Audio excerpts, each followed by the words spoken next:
Kasi wala na akong maisip na content. Tapos, feeling ko ang ganda ko today. Parang may dede ako. Pero wala yan. Ano lang yan? Nipple tape.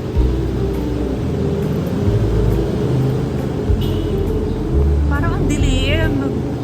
Pero 7 a.m. na. Feeling, umulan. Wala talaga ako ganun sa din. Nagagandahan lang ako sa sarili ko today. Kaya nagbi-video ako. Kita ko ng mga driver. Wala na pang-outfit siya. Ay! Hindi ako pwede mag-outfit check. Yung patungan ko basa. So, ganyan na lang.